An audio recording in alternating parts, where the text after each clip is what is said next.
Abu Nawas adalah seorang sufi yang bernama lengkap Abu Ali Al-Hasan bin Hani Al-Hakami. Beliau merupakan seorang ulama yang hidup pada zaman Khalifah Harun Ar-Rasyid di Baghdad. Sampai saat ini, kisah-kisah warisan Abu Nawas selalu mengundang gelak tawa berkat kecerdikannya, dan untuk kisah kali ini diambil dari kisah 1001 Malam. Suatu hari, Abu Nawas sedang berada di sebuah warung untuk memesan teh hangat. Dan ternyata, di sana dia bertemu dengan kawan-kawannya yang memang menunggu Abu Nawas. Setelah mereka berbincang-bincang, kawan-kawan Abu Nawas memberi tantangan kepadanya yang sangat berisiko. Abu Nawas diminta memandati Raja Harun Ar-Rasyid, di mana hal itu pasti akan membuat Baginda Raja sangat murka. "Wahai Abu Nawas, kami tahu engkau selalu lolos dari perangkap-perangkap Baginda Raja. Tapi kali ini, kami yakin kau pasti akan dihukum bila engkau berani melakukan tantangan dari kami," kata kawannya itu. "Apa yang harus aku takutkan?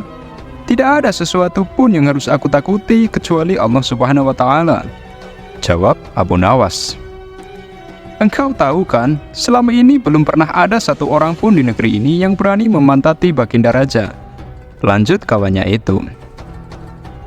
"Memang benar, tindakan itu jelas melecehkan Raja," jawab Abu Nawas.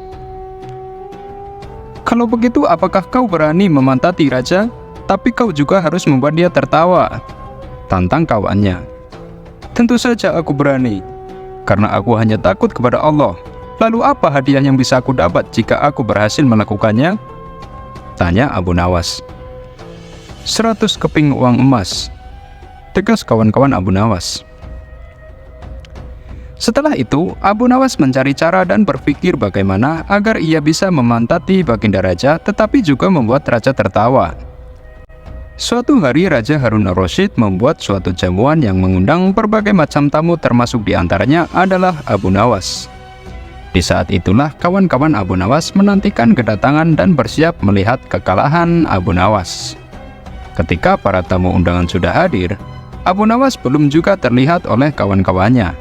Bahkan saat acara sudah dimulai, ternyata Abu Nawas sengaja datang terlambat dan duduk di barisan paling belakang tanpa alas karpet seperti halnya tamu yang lain.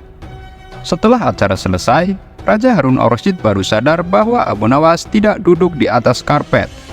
Raja Baginda yang heran lantas bertanya, "Wahai Abu Nawas, mengapa engkau tidak duduk di atas karpet?" tanya Baginda.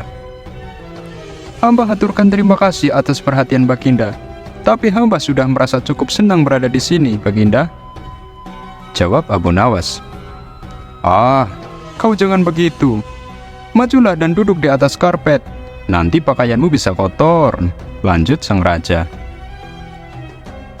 "Ampun yang mulia, tapi sebenarnya hamba ini sudah duduk di atas karpet." Jawaban Abu Nawas itu pun semakin membuat Baginda Raja bingung dan penasaran. "Karpet yang mana yang engkau maksud, wahai Abu Nawas? Sejak tadi aku melihat engkau duduk di bawah situ," tanya Baginda yang masih kebingungan. "Baiklah Baginda, jika engkau ingin tahu, maka akan kutunjukkan kepadamu," jawab Abu Nawas. Setelah Abu Nawas mendekati Baginda Raja, ia pun langsung menungging dan memantati Baginda Raja sambil menunjukkan potongan karpet kecil yang menempel di pantatnya. Raja Harun Ar-Rasyid yang menyaksikan karpet kecil menempel di bokong Abu Nawas pun tak kuasa untuk menahan tawanya. Dan kawan-kawan Abu Nawas yang menyaksikan kejadian itu pun akhirnya harus merelakan ratusan keping uang emas untuk diserahkan kepada Abu Nawas. Abu Nawas dilawan. Dan begitulah Abu Nawas dengan tingkah laku lucunya dan juga dengan kecerdikannya yang sangat menghibur hingga sampai saat ini. Terima kasih. Wassalamualaikum warahmatullahi wabarakatuh.